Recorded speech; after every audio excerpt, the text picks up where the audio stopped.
Oh, fancy meeting you here. Wasn't expecting you. So, my name is Rick. I live in an apartment, and I have aquaponics set up. So, one of the questions that some people ask is if you can actually do indoor aquaponics. Hopefully, this will be a little bit informative because aquaponics is very much a do-it-yourself type of thing. It's a burgeoning new field, and there's some information online about how to make an auto siphon and those types of things. And hopefully this will be a little bit informative once you actually figure out how to make that and put everything together. What I have here is actually a 60-gallon tank. It only comes up about 1 foot off the floor. Now, if you're in an apartment building, this can be very useful to you because if you're using a traditional fish tank, like a 60-gallon fish tank, it would be considerably higher. Because of the way that aquaponics works, the grow beds should always be higher than the tank itself. And the higher it is, it might seem a little bit more unstable and the apartment people might not like it. If you had it up on sawhorses, they might look at that and say, that doesn't seem very stable to me. So basically what I did was get everything about as low to the ground as possible here. This is what I like to call my concrete sandwich. It's essentially just 2 pieces of plywood and plywood, and I have 4 concrete cinder blocks, essentially acting as the legs of it. So it's incredibly sturdy, and this is important because depending on say how much water that you have in there, you're looking at several hundred pounds. So you definitely want something that has good load-bearing capabilities, and also dispersing the weight. That's one of the things that the plywood on the bottom helps with, is because it helps lessen the surface area of all the weight that's on top of it. Now, this is about a 27-gallon tote. It only costs about $10 at Home Depot.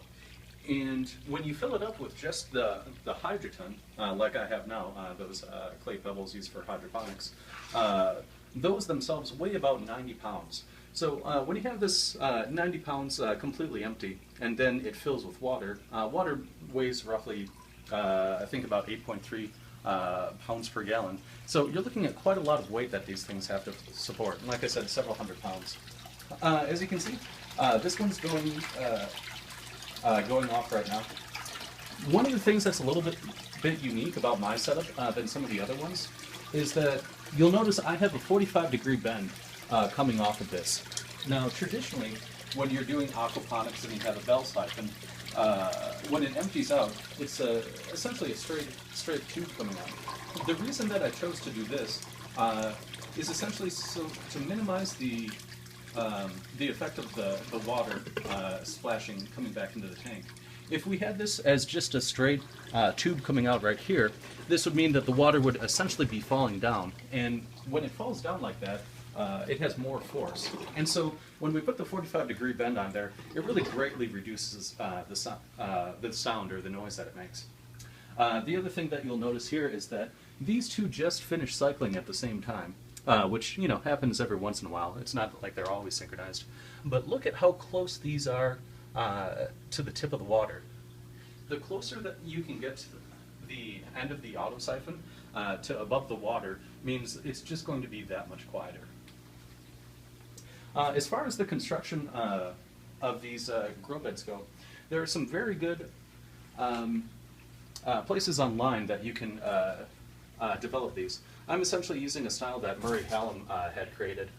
We have a standpipe there in the middle, and one of the things that's very, very nice about this is just how simple it is. It's essentially just a straight tube there at the bottom, and then so the standpipe there, and then this is essentially the bell siphon. This part right down here, this is how much water will always be at the bottom of your grow bed. There's 3 different grow zones, 1, 2, and 3. The top 2 inches has its own grow zone. You want it to have about 10 inches in the middle, which is about here, and then where the water fills and then drains. And then the bottom 2 inches here the water will constantly remain there. The thing that I like about this is just how easy it is. It's essentially just a straight tube that you cut to length, and then by putting the cap on over the top, this is essentially what creates the suction to get the water out of the bottom. I just have a simple cap here on top, and the cap really doesn't do anything aside from keeping debris and other things out of it. One of the things that we made a slight variation from the norm is some people use bulkhead fittings on the bottom in order to affix the standpipe going through the bottom. What we did was use uni seals, and think about essentially just a small rubber washer, essentially, and that creates almost like a gasket. It creates a waterproof seal, and we're lucky that we haven't had any issues with leaking whatsoever. So that's quite nice. You'll notice here that I have a pump in the middle. I think it's about a 300 gallon per hour pump, which is quite nice. And so essentially what that's doing is it's cycling the water through the tanks a couple of cycles each hour. I think it cycles around about every 10 minutes. Some people shoot for about 15 minutes per cycle, but it really depends, and as long as the entire volume of the water is being cycled per hour, you're pretty much in the clear. You can see this black hose is how the water is going through, and I've just zip tied it here in order to fix it. I have an elbow fitting here so that the water is actually going directly into the hydroton there, and again, that also helps to minimize the amount of noise. When you're doing this in an apartment setting, you want to try to minimize noise as much as possible. The fish that I have inside here are just goldfish at the moment. The reason why I'm using goldfish is I don't have to heat the water. They're quite fine with the about 72 degree water temperature, which is normal apartment temperature, I guess you would say, room temperature. And they're just doing their thing, creating waste, which is going to be food for the plants. Now, as you can see, my system is still quite new, and many of these plants aren't fully grown. When they're this small, their roots often can't extend down the top 2 inches of the grow bed, and the top 2 inches are really the most, are completely dry. The reason that we want it dry is obviously so that mold and algae can't form. You have to worry about that less in an apartment, but it's still something that you want, that top 2 inches being dry. During this time, it's a good idea to get a watering can or something just like a small spray bottle in order to water the plants. We're using something called MaxiCrop here. And this is liquid seaweed. Over in Australia, they refer to it as sea salt, and you can see that this is the one that actually has iron added to it.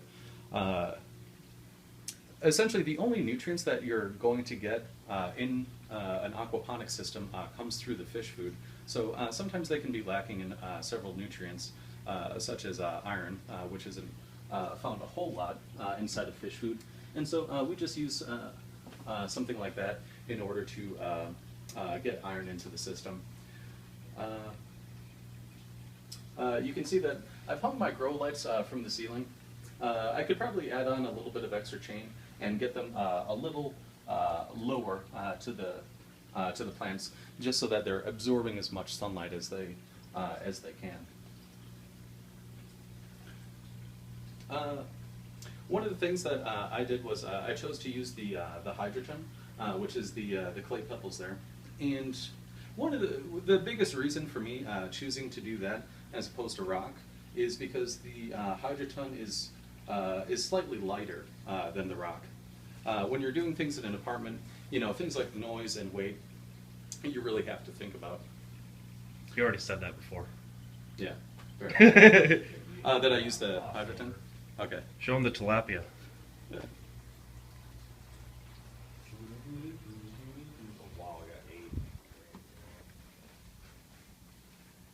Okay, these are my tilapia. I got them when they were just very, very small fry, to the point where it looked like their egg sacs had come off just several days prior. They're growing at a pretty good clip. It's actually surprising at how quickly they do grow. And eventually, when they get big enough, these tilapia are going to go into the setup. The goldfish are in there right now just to cycle the system and make sure that the plants get the nutrients. But eventually, the end goal here is to make sure that the tilapia are the ones that are put in there, so that eventually they can grow to mature size and eventually harvest them one day.